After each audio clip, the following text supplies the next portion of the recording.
can cultivate them. I mean, we do already have them to a certain extent, but the idea is we can develop them even more so that we have them more frequently and for more people and beings. And so if we do this, it's beneficial for others, because if we can have more love and compassion and so forth, the way we are with other people, the way we behave, the way we treat them and so forth, will be beneficial for them. We'll be less likely to do things that are hurtful to others and more likely to do things that are helpful to others. So having these attitudes in our mind and our heart and trying to act out of these attitudes in our life will be beneficial for others, but also for ourselves. We get benefit as well because these states of mind are so positive. They're, when we can feel, and this is something we can see for ourselves in our own experience, when we are able to feel love and compassion and joy and so forth, then our own mind is in such a nice state. It's in a really, really calm, peaceful, joyful, positive state. So it's beneficial for ourselves as well to cultivate these states of mind. And that's helpful to realize, that cultivating these states of mind, these qualities, is beneficial not only for others but also for ourselves. That we will get something beneficial from them. And also in general in our lives, if we can have more love and compassion and so forth, then our relationships with other people will be more smooth and harmonious and satisfying. We won't have so many quarrels or fights with other people. And also we'll be able to sleep better at night because we won't have so many things kind of disturbing our mind. So we'll be able to go to sleep with a calm and happy state of mind and wake up feeling calm and happy and refreshed. So there's lots of benefits that we ourselves will experience.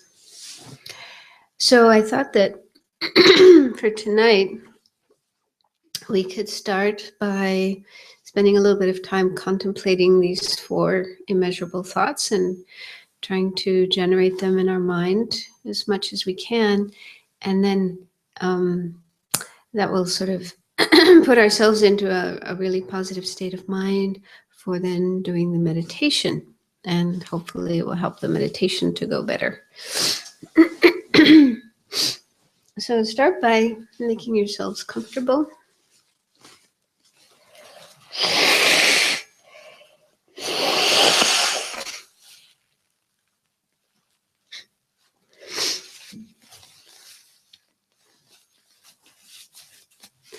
But being comfortable doesn't mean sitting in a kind of sloppy way with a slouched back.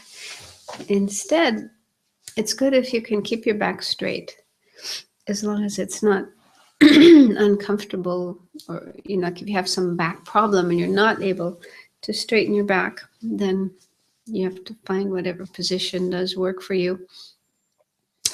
But if you can sit with your back straight, that's good. It helps the mind to be more focused and calm and clear.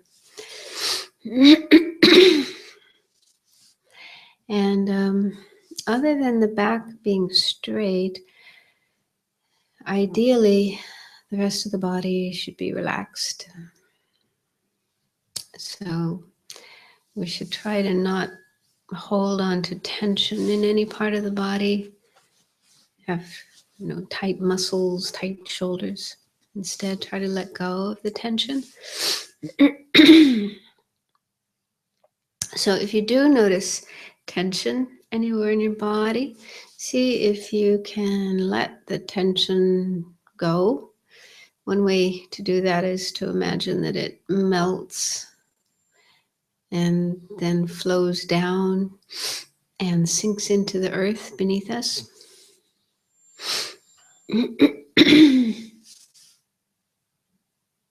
Just imagine all the tension draining out of you and sinking into the ground, and there it just disappears.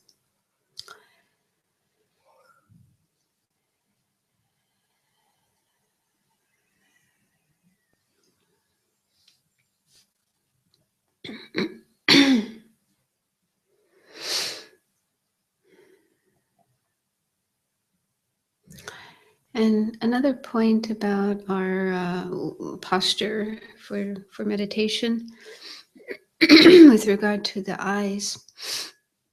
Many people feel more comfortable closing their eyes when they meditate, but if we close our eyes, then it's a little risky because we might fall asleep, especially at this time of the day. If you had a busy day, you may be very tired. So closing your eyes might lead to sleepiness. So if you think that might happen and you don't want to fall asleep, then it's good to leave the eyes open a little bit. Just enough so there's some light coming into your eyes. And that will help you stay awake. And if you have your gaze directed down on holy and ordinary beings, please remain until the end. Just have your eyes looking down onto your lap or onto the floor in front of you. That way you won't be distracted by things that you see around you.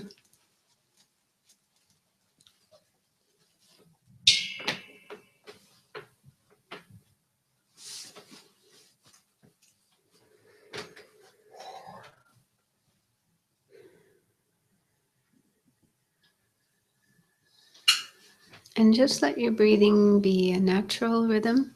Just let your body breathe as it normally does. Try to avoid controlling your breath. Sometimes this happens when people do meditation unconsciously or unintentionally. They start to control their breathing. So ideally, we don't want to do that because, for one thing, it's not necessary. Our body knows how to breathe by itself. It doesn't need to be controlled. And it just makes the mind more sort of tense. And it's an unnecessary activity of the mind. So try to avoid that. Just let your body breathe in and out as it normally does.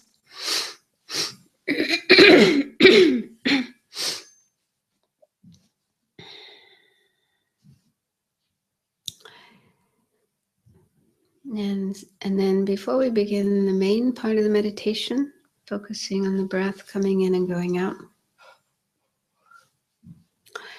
let's spend a few minutes contemplating the four immeasurable thoughts.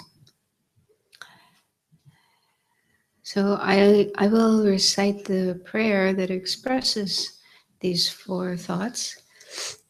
And I'll pause after each one, each line.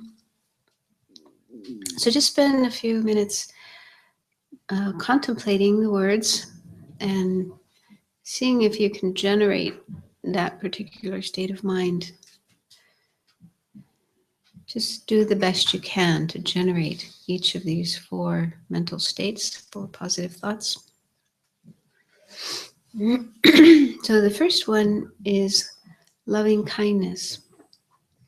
And that is expressed in the prayer with the words, may all sentient beings have happiness and the causes of happiness.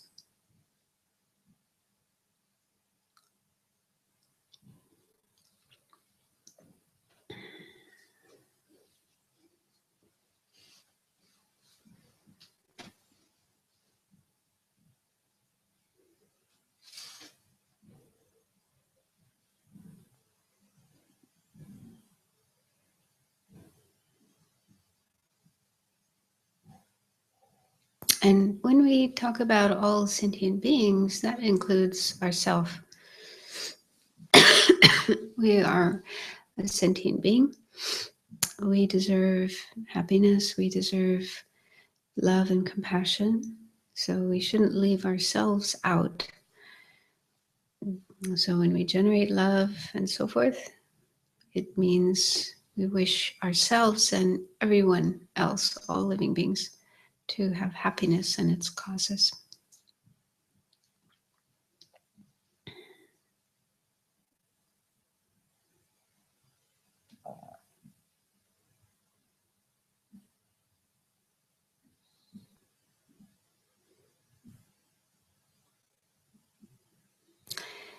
Then the second line expresses compassion. May all sentient beings, oneself and everyone else, be free from suffering and the causes of suffering.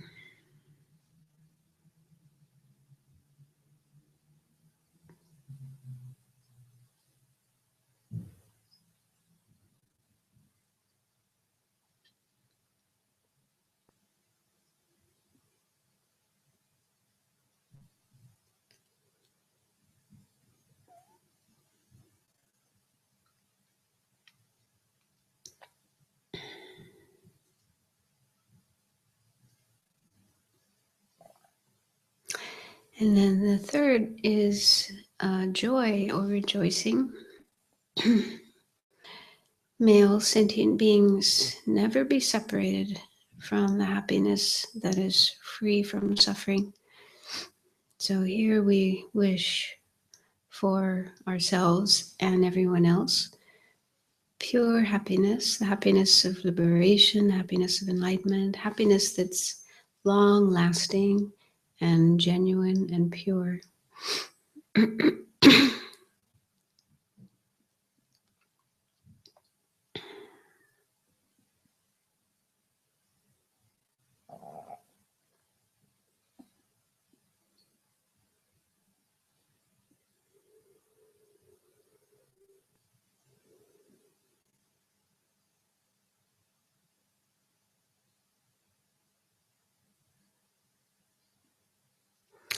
And then the fourth of the four measurables is equanimity. This is expressed with the words, may all sentient beings abide in equanimity, free of attachment and aversion, holding some close and others distant.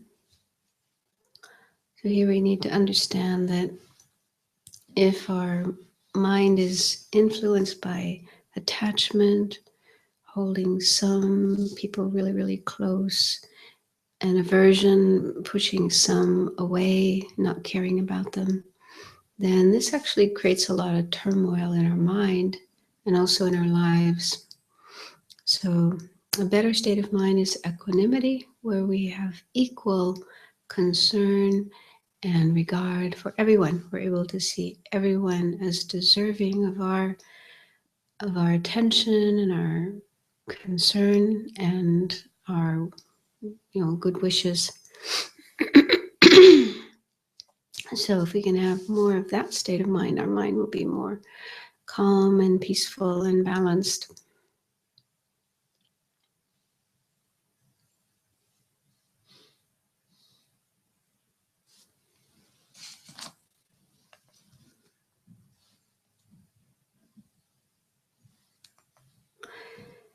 So to whatever extent you were able to generate those thoughts in your mind, then try to keep that state of mind.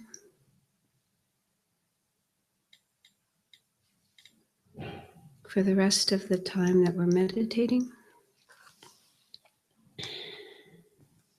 So in other words, have your mental state one of loving kindness and compassion, concern for yourself and for others, as much as possible free of any negative thoughts and feelings towards yourself and others.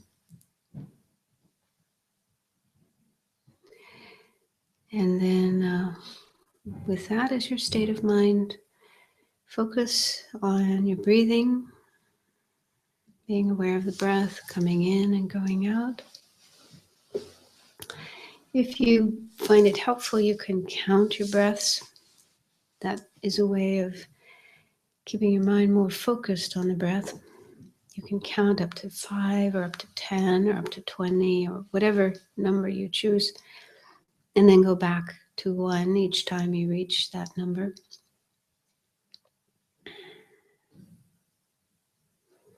So it's not necessary, if you find that troublesome, You don't have to count.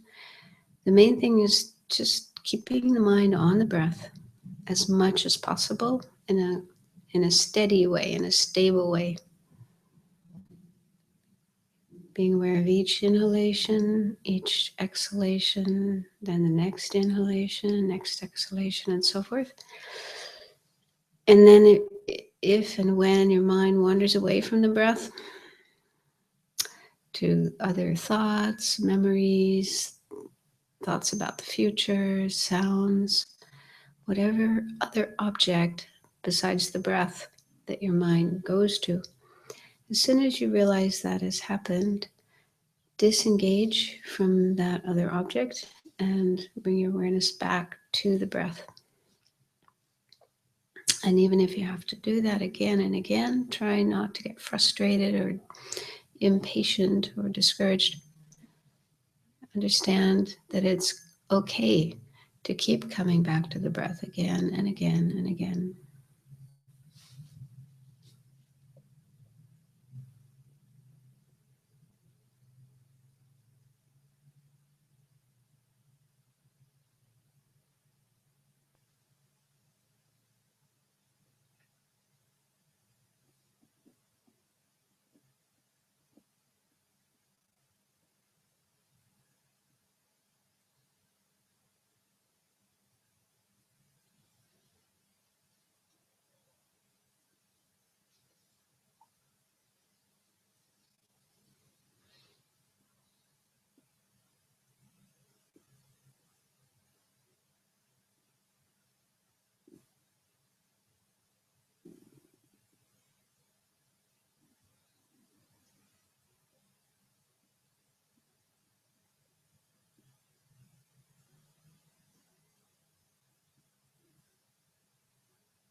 Okay, so how about we have a break now for about 10 minutes and then come back and do some more?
I try to talk without coughing so much, but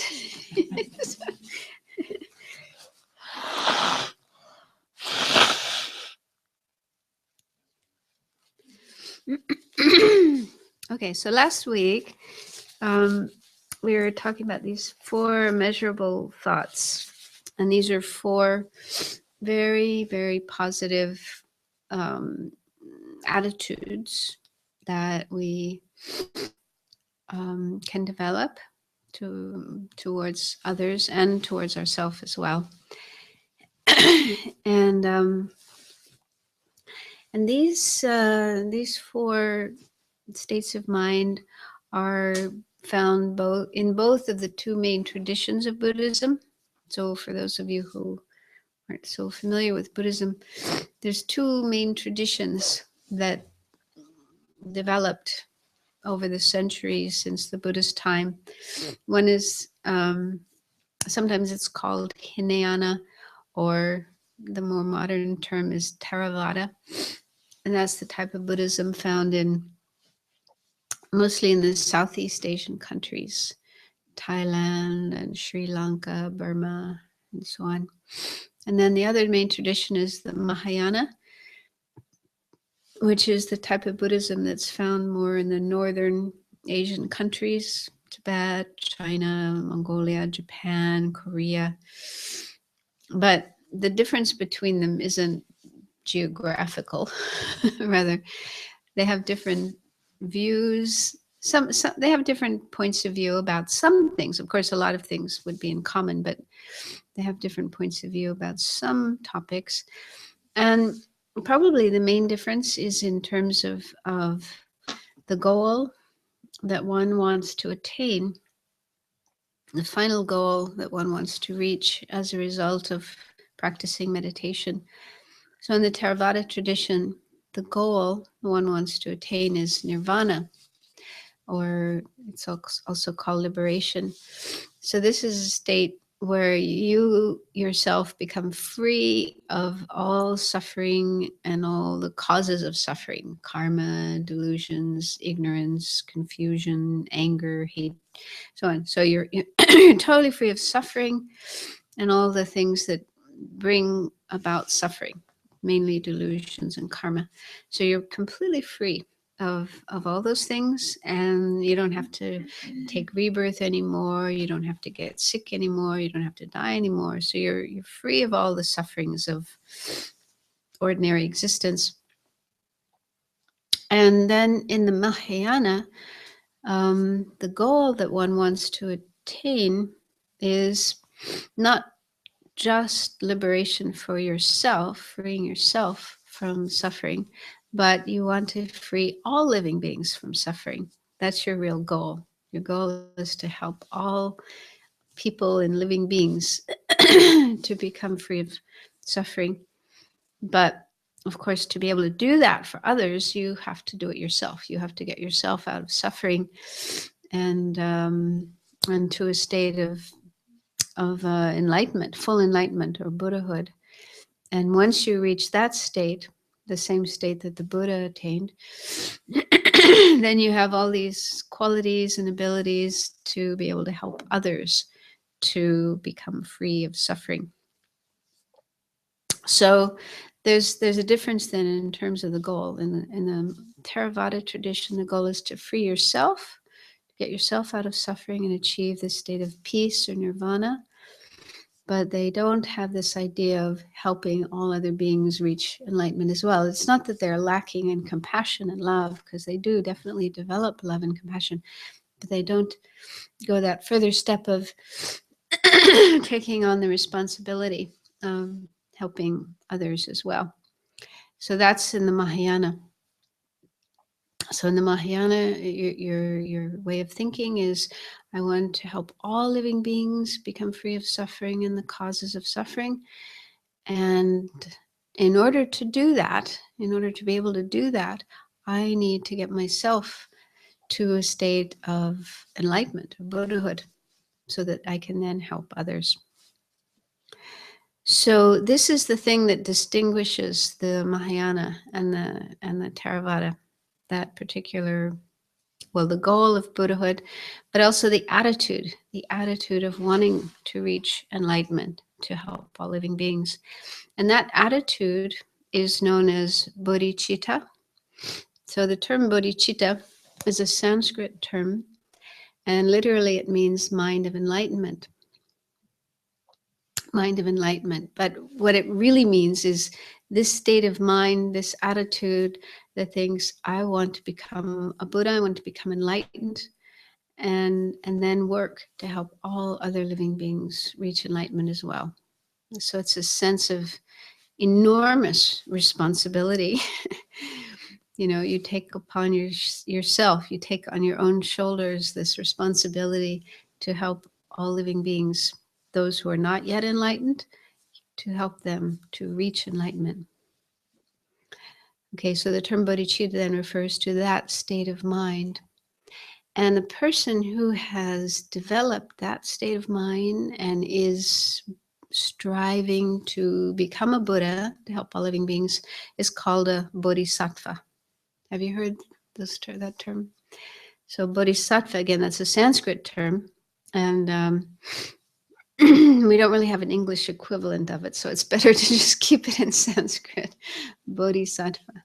So bodhisattva is somebody who's very, very compassionate and loving and altruistic, and their whole life and everything they do is directed at helping other living beings. But of course, they also have to help themselves, because to help others, you have to develop yourself.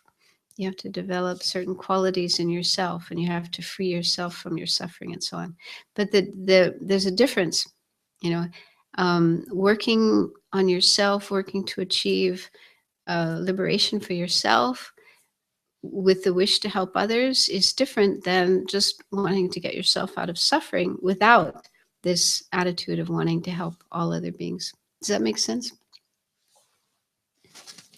So,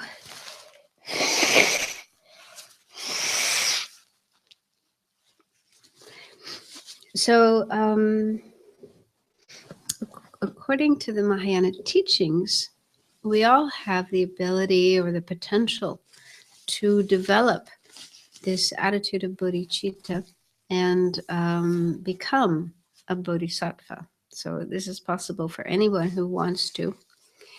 And there's different methods or ways for developing bodhicitta. It takes time, not something we can do overnight or even in a few months or years. You have to work on your mind quite a lot to be able to develop this state of mind. And this weekend, there's going to be I don't know if you call it a course or a retreat, weekend retreat, which is specifically about this topic of how to develop bodhicitta and become a bodhisattva. That doesn't mean, though, that after this week, even if you go to this weekend, you're going to be a bodhisattva. You might. It's possible.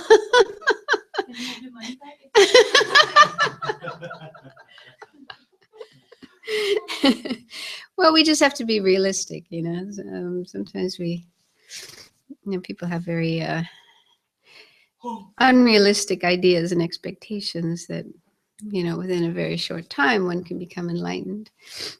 But usually it takes more time. So it does take time. For most of us, it takes time to really develop bodhicitta and then have it arising in a very spontaneous way. And that's the point at which you become a bodhisattva. The point of becoming a bodhisattva is the point where bodhicitta, this wish to become enlightened, to help all living beings, just arises naturally and spontaneously. Like they say, just in the same way that when we're hungry, like if you haven't eaten for many hours and your stomach is empty, you feel hungry. So in that state, thoughts of food will just arise in your mind. You don't have to try to think about food. It's just those thoughts are just coming up naturally and spontaneously. So they say, so in the same way, a person can get to that point where the the thought or the attitude of wanting to become enlightened to help all living beings just arises naturally and spontaneously. Whenever they see another living being or think of another living being, just naturally there's this wish arising. So when that happens, when it arises naturally, spontaneously, of its own accord, that's the point at which one is an actual bodhisattva. But in the meantime, while we are on the way to cultivating bodhicitta, which mainly involves really cultivating love and compassion more and more, and then on top of that, developing this sense of responsibility of, I am going to help them. I'm going to help all living beings. So while we are working on that, while we are working on cultivating bodhicitta, aiming to become a bodhisattva and then later to become a Buddha, there's a lot of benefits that we will experience. So it's not that we have to wait until we are a Buddha or wait until we are a bodhisattva to experience the benefits of this state of mind. We can start to experience them even now. So just to mention some of the benefits. So it said that if we can try to have this attitude or this intention of working for enlightenment to help all living beings, and then having that as our motivation, the motivation for the things that we do, such as doing meditation, studying Dharma, doing prayers, as well as our ordinary activities, eating and sleeping and working and playing and whatever we do. We can do all of our activities with this intention or this motivation of bodhicitta, thinking, I want to be, may this help me get closer to enlightenment so that I can help all living beings. And it said that anything we do with that intention becomes very, very powerful and very beneficial. It actually does become a cause for us to become enlightened, help us get closer to enlightenment, but it also accumulates a huge amount of positive energy for even now, here and now. And it's also a way to purify, trying to cultivate this state of mind and do things with this motivation will purify our mind of karma that we created in the past, negative karma and delusions and obscuration. So all the negative stuff in our mind gets purified. So it's a great way to accumulate positive energy and clear away negative energy. So then, doing even just trying to develop bodhicitta, trying to do things with that. Another term for this is altruism. The term altruism, meaning that you're dedicated to helping others. So trying to make that the motivation for living your life and doing the things in your life. Not only does it help you get closer to enlightenment, but it also brings benefit here and now. You're going to be a lot happier. You're going to be a much happier person. You'll have less mental suffering and perhaps less physical suffering as well. And the reason for that is because we tend to have this attitude of being self-centered or selfish. And bodhicitta or altruism is the opposite to that. It's like an antidote or a remedy to self-centeredness. And so if we're cultivating altruism, the more we cultivate altruism, the more our selfishness and self-centeredness decrease. And selfishness, even though it may seem like it brings us happiness, it doesn't actually. It just brings more problems in our life and leads to unhappiness and dissatisfaction. So the more we can have altruism and do things for others and have this wish to benefit others, the more happy we will be, the fewer problems we will have. And so, and then we'll become a much nicer person. We'll be kinder and more considerate, compassionate to others. And because of that, people will like us. This is always something we're concerned about. We want to be liked by people. You know, we don't want people to be scared of us or feel aversion for us or run away from us. We want people to be attracted to us and like being with us, like wanting to be our friend and so forth. So having more altruism, more compassion, more love will naturally draw people to us. We'll find ourselves with lots of friends. And people will be comfortable in our presence. They'll be happy having us around and so forth. So I'd just like to read a few things from Lama Yeshe. The Lama Yeshe was a very great, wonderful teacher. Okay, here's a picture of Lama Yeshe, one of my teachers. So these are some quotes from a talk that he gave about bodhicitta many years ago. So he said, the best Dharma practice, the most perfect, most substantial Dharma practice is without doubt the practice of bodhicitta. Without bodhicitta, nothing works. And most of all, your meditation doesn't work and realizations don't come. Why is bodhicitta necessary for success in meditation? Because of selfish grasping. If you have a good meditation, but don't have bodhicitta, you will grasp at any little experience of bliss. Me, I want more, I want more. Then the good experience disappears completely. Grasping is the greatest distraction to experiencing single-pointed intensive awareness in meditation. And with it, we are always dedicated to our own happiness. Me, I'm miserable, I want to be happy, therefore I will meditate. It doesn't work that way. For some reason, good meditation and its results, peacefulness, satisfaction, and bliss just don't come. So he's saying that in order to have success in our meditation, we need to have more altruism, more bodhicitta. Because if we are selfish, self-centered, and that usually leads us to have this grasping attitude, grasping attachment. And so then if we do get some good experiences in meditation, some feelings of peacefulness, calmness, or even bliss, then immediately this grasping will come up. I want that more. This is very self-centered.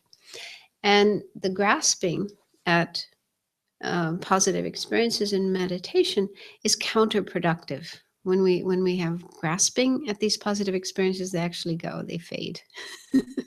So if we really want to get somewhere in our practice of meditation, we want our practice to bring us to higher and higher states of peace and bliss and concentration and so on. We have to be able to not have this grasping attitude. And so if we have more love and more compassion, more concern for others, there's less likelihood that we will have this selfish grasping at our pleasant experiences in meditation. Also, I heard actually a Theravada teacher, a Western monk who teaches meditation in the Theravada tradition.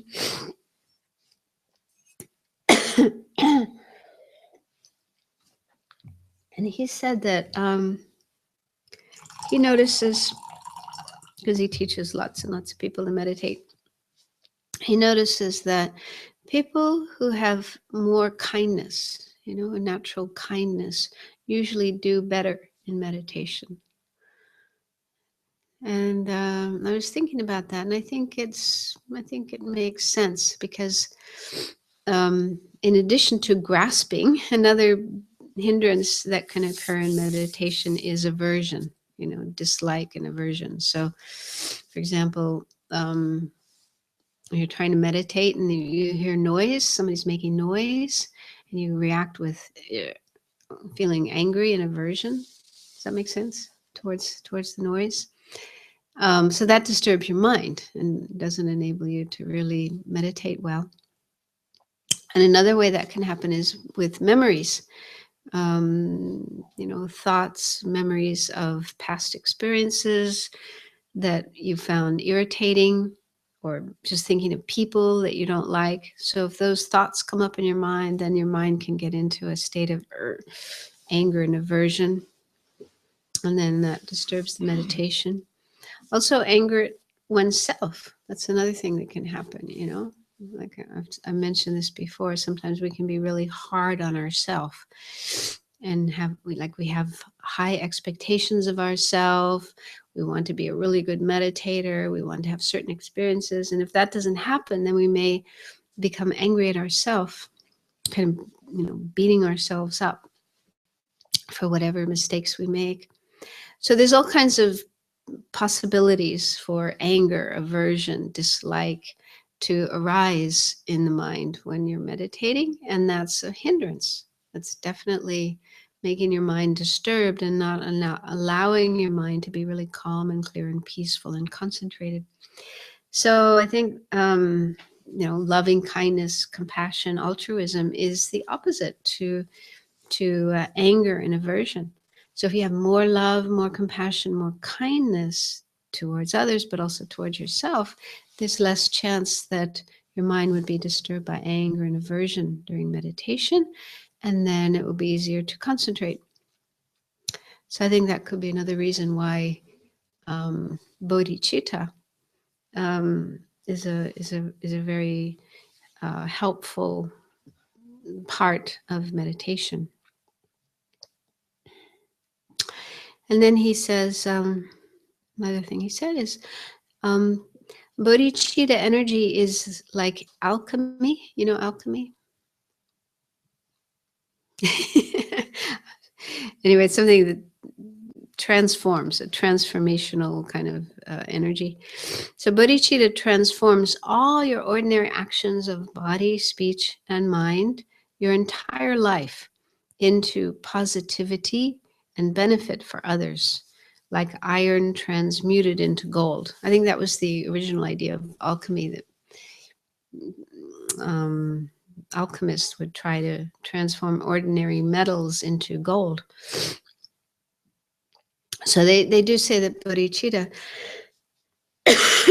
is similar to that, because if we have bodhicitta, then even if we're just an ordinary person, an ordinary being, but all the things that we do get transformed into really wonderful and precious activities that are beneficial for others and also help us get closer to enlightenment.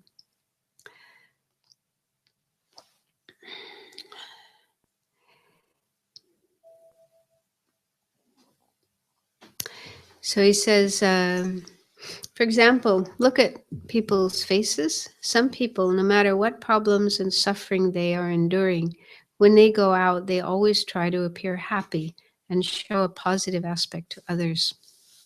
So actually, Lama Yeshe himself was like that, because he, since he was a child, because of some illness he had as a child, he had a heart problem, and so his health was not good, but he never showed that he was in pain or that he was uncomfortable. Even when it seemed obvious that he was having a lot of difficulties physically, but he always focused on others and was just so warm and loving and caring towards others, and not so concerned about himself.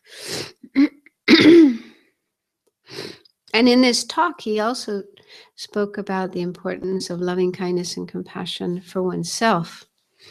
He said, don't punish yourself when you are too tired to meditate. Yeah, so if you're feeling tired, but then you think, oh, I should meditate, I should be meditating, I'm very bad. He says, you destroy yourself like this. Be wise. Treat yourself, your mind, sympathetically with loving kindness. If you are gentle with yourself, you will become gentle with others. So don't push.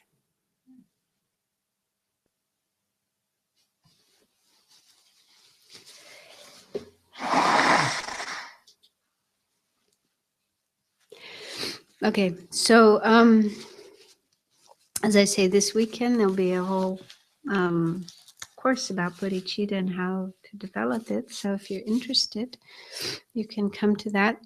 And I was thinking that for tonight, it might be nice to do a meditation, one more meditation on equanimity. Because last week we didn't have much time to talk about equanimity, because that was the last point of the four immeasurables, and we ran out of time. But it said that equanimity is really, really important as a basis, a foundation for developing love and compassion, and then bodhicitta. So there's a very nice meditation that can help us to cultivate equanimity.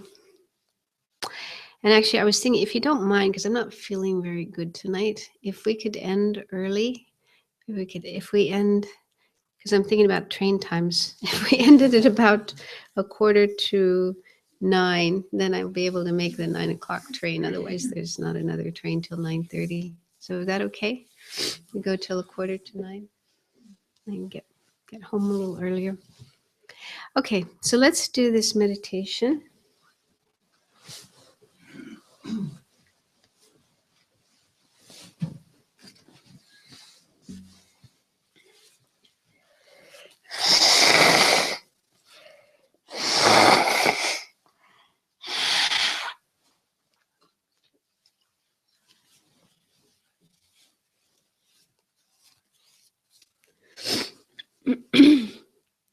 So try to sit comfortably with your back straight, but relaxed, not tight and tense.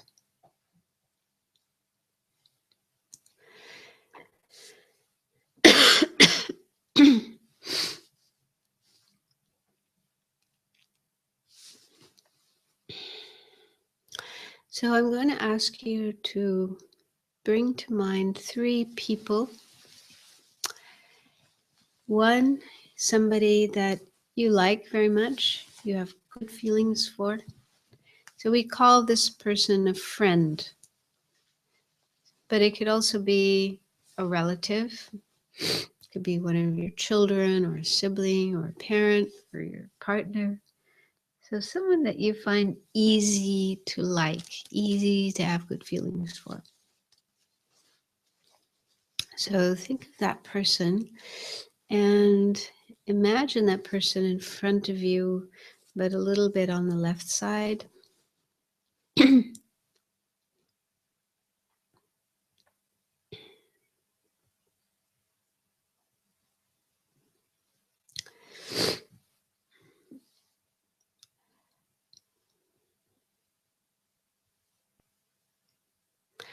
Then the second person is someone you don't like.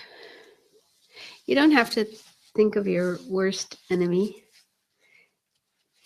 It might be better not to think of someone like that. Otherwise, you might get overwhelmed with anger and aversion. Just think of someone you dislike, someone towards whom you have feelings of dislike, aversion, irritation. It could be someone you actually know or someone you work with, but it could also be someone you don't know, someone like a politician, a public figure. So bring to mind one person like that, and imagine that person in front of you, but on the right side.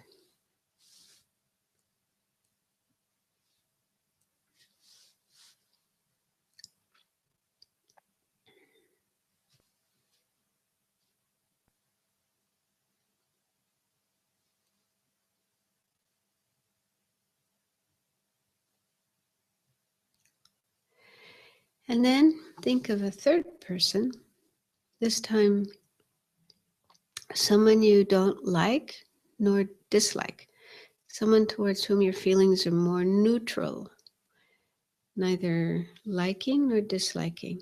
So this could be someone at work or someone in your neighborhood that you kind of vaguely know, but you're not really close to. but you also don't have dislike for. You could also just imagine a total stranger in a crowd at the train station or the airport. Just someone you don't know at all, so you have no feelings at all for this person.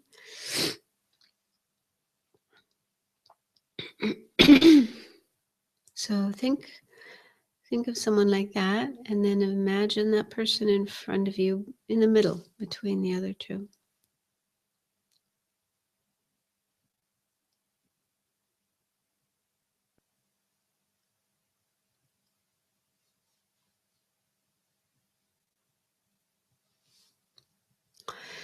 So now focus first on the friend, the person you like, and ask yourself, why do you like this person? What are your reasons for having good feelings for this person?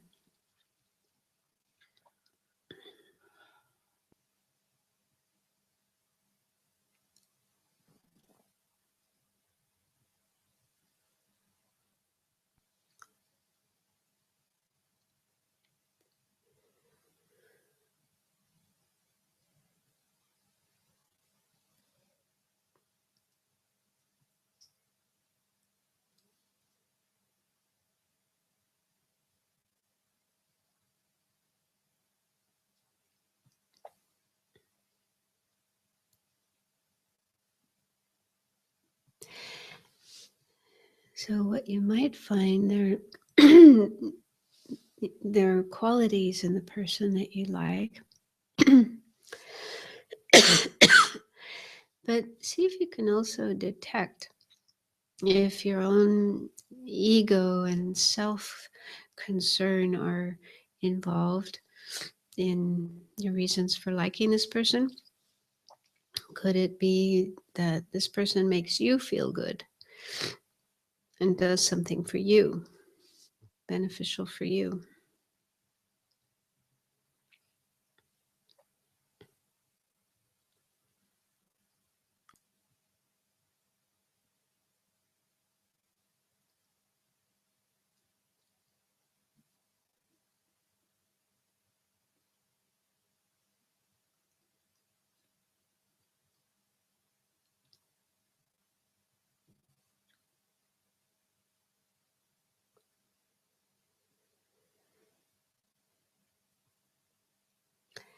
Now, look at the person over on the right, the person you don't like, and do the same. Ask yourself why you dislike this person.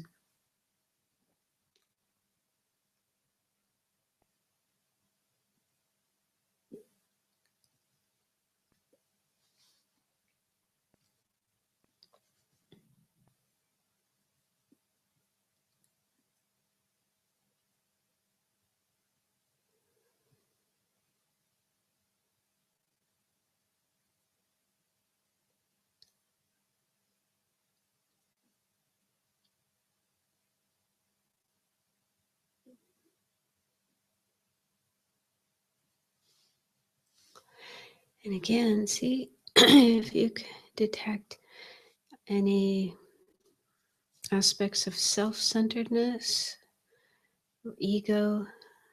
For example, this person makes you feel uncomfortable,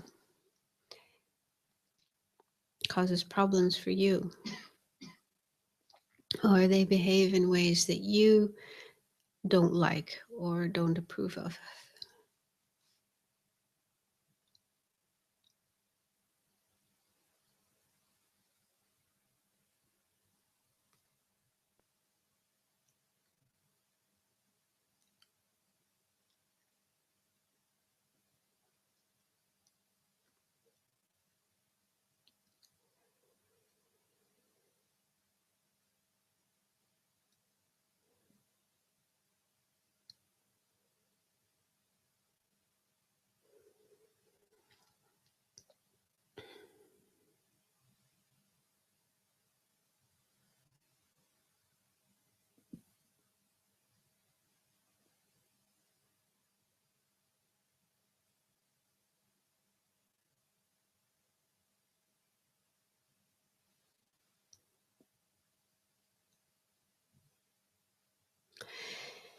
And now focus on the third person, this person in the middle, the one towards whom you have neither good feelings nor bad feelings, but more neutral feelings.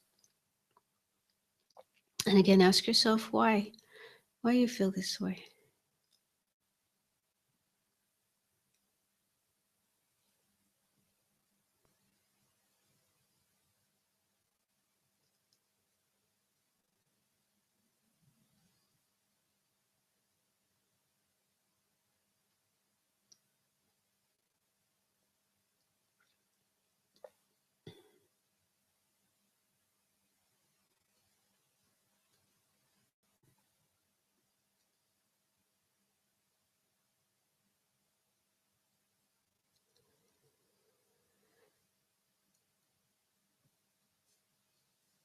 And again, see if you can notice your own sense of self or ego, self-centeredness involved here. An example, well, this person is nobody to me, is nothing to me, doesn't mean anything to me.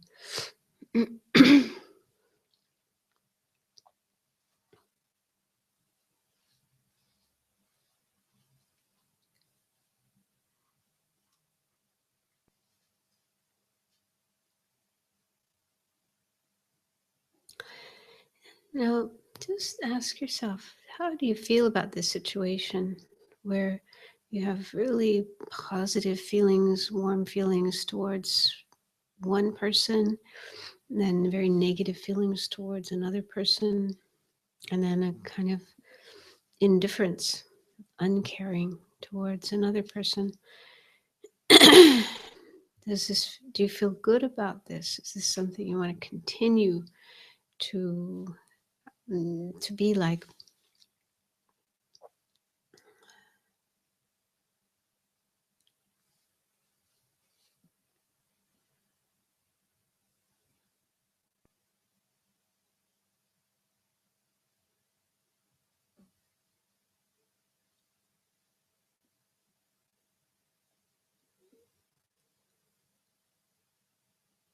So it is possible to work on our mind, on our attitudes to others, so that we have more of an equal, balanced attitude towards others, not so different, not so biased like this.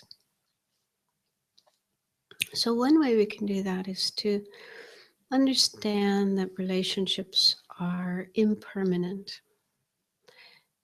They're not necessarily like carved in stone, remaining the way they are forever and ever. They can change. They do change sometimes. So, for example, the person that you like, that you have a good relationship with at this point in time, it's not definite that will always be so. Sometimes things happen between friends, between relatives. We get into arguments with them. They do things that hurt us or that we don't approve of, and then that relationship might fall apart. We become very distant from the other person and don't want to talk to them anymore. So see if you can imagine that kind of thing happening with the person you have over on the left side, the person you now have good feelings for.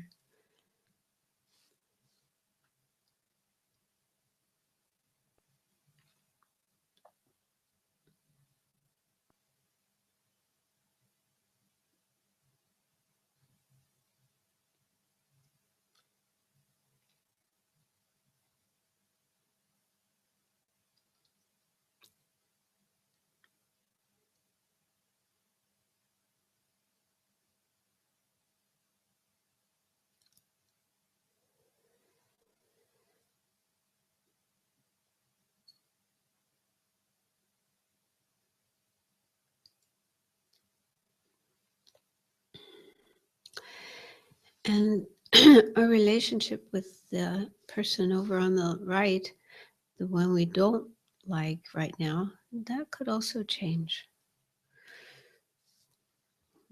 you could imagine one day you're in a difficult situation, you need help, and this person comes along and helps you, gives you the help you need. So try to imagine that and see if there's any change in the way you feel towards this person.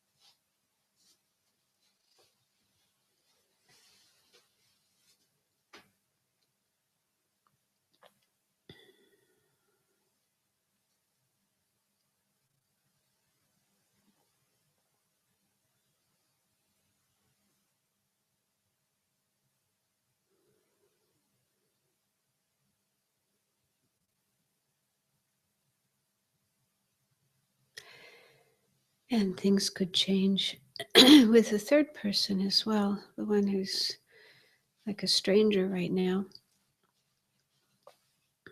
Again, imagine maybe you're in a train station or airport one day and you drop something valuable like your wallet, and you don't even realize that you dropped it.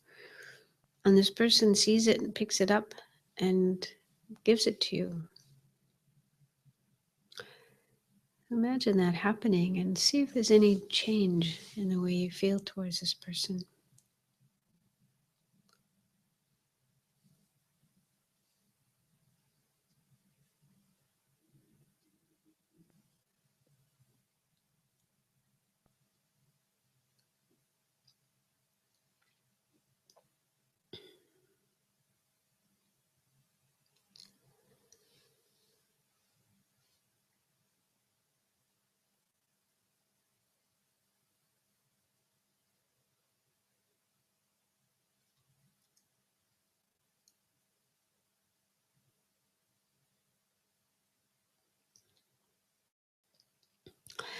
So, another thing that can help us to have more equanimity is to contemplate the ways that we are the same, the things we have in common, because often we focus more on the differences, focus on how we are different from others, and pay too much attention to that.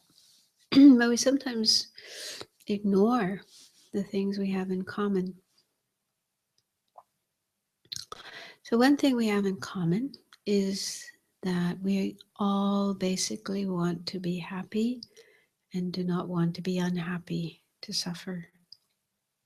This is something we share with all people and all beings. So continue looking at those three people in front of you. Look at them one by one. And just say to yourself, that person wants to be happy and doesn't want to be unhappy, doesn't want to suffer, just as I do.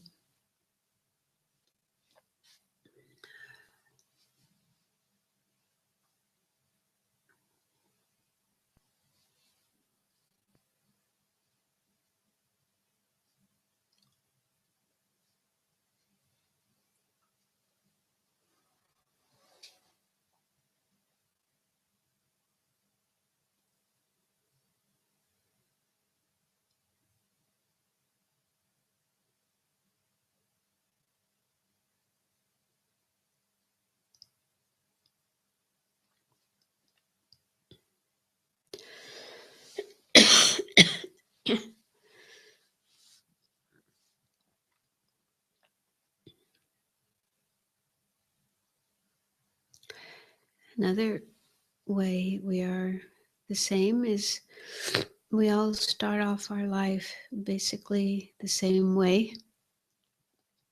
We are very tiny and helpless little babies, unable to take care of ourselves, unable to do anything for ourselves, totally dependent on other people like our parents.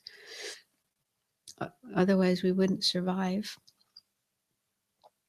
So we all come into the world basically the same.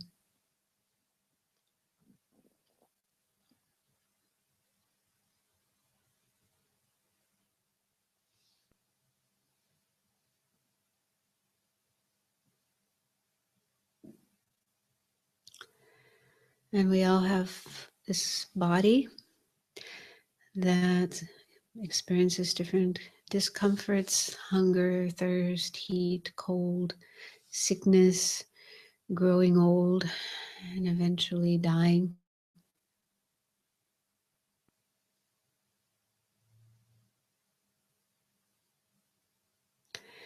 And we all have minds that experience different kinds of emotional problems.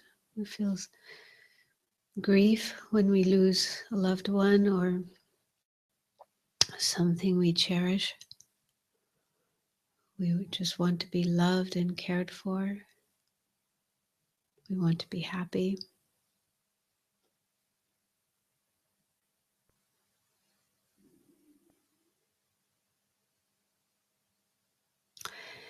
And also, Buddhism says we are all the same in that we all have the potential to reach higher states of mind where we are free of suffering and the causes of suffering, and we are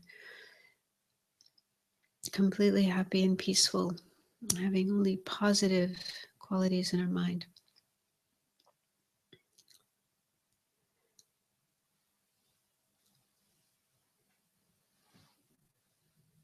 So if you can accept these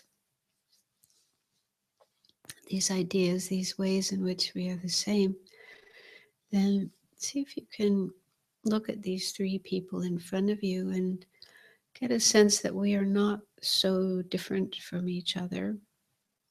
I mean, there's some ways in which we are different, but there's a lot of ways in which we are the same, in which we are equal. Many things we have in common.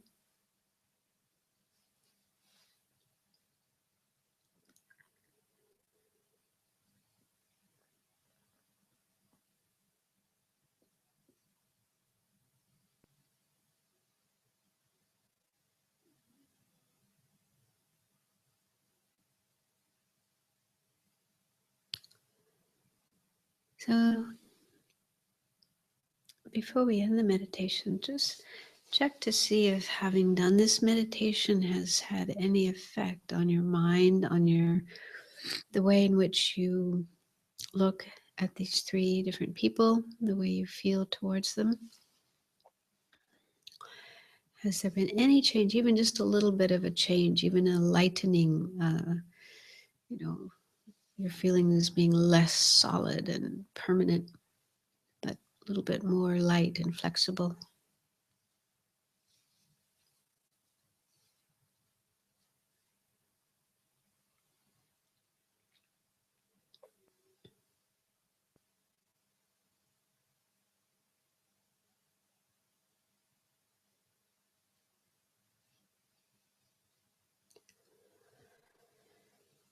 And finally, let's make a dedication of the positive energy of doing this meditation as well as the other meditation that we did earlier, and just whatever we've done here tonight.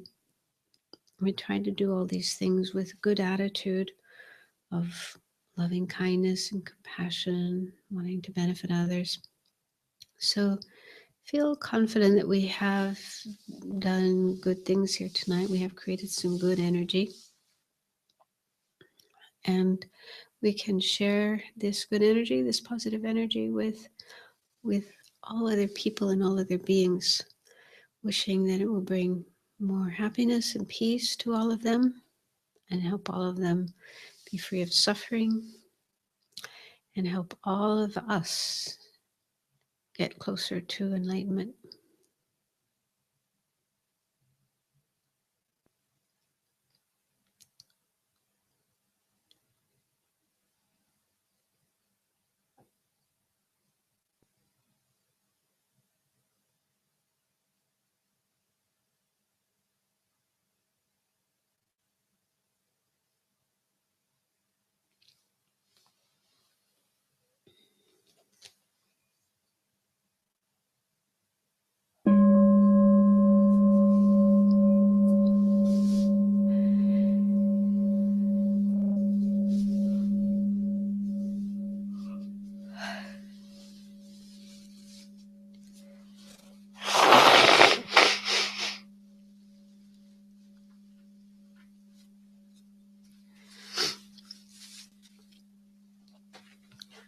And just to mention, in case some of you are new to this type of meditation, this whole idea of equanimity, and you might wonder, does developing equanimity mean that we have the exact same relationship with everybody? So it doesn't. It doesn't mean that, because anyway, that's not possible. Even if we had friendliness towards everybody and wanted to be friends with everybody, you know, there would be people who wouldn't want to be friends with us. And so there would still be people who, you know, don't like us and wouldn't want to be close to us, maybe even want to be hostile to us.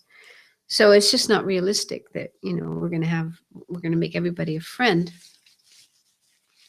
But it's more a question of our attitude, our state of mind, how we feel towards others, how we see others. The idea is to try not to, you know, shut anyone out of our warm feelings, our altruistic feelings, but, you know, try to have an open mind towards everybody and a willingness to help others, be there for others and do what we can for them and so forth. So that's the idea. Does that make sense? And of course it takes time. We can't expect to be able to do this right away, but working on it more and more, it does get easier. Okay, thank you very much, and stop there for tonight. Jeg vil lige sige, ja, jeg vil bare lige sige, at Dharmaen er ikke gratis, men vi har en husleje, vi skal betale, så vi vil bare gerne bede jer sammen give en donation, og vi forestiller os, at det starter ved 50 kroner, så hvis I vil ikke hvor det betale med MobilePay. Altså hvis der er nogen, der har lyst til at være frivillige, det vil sige til tirsdag, torsdag eller weekenderne, så kan I henvende jer til Gabriella eller til mig. Okay, tak.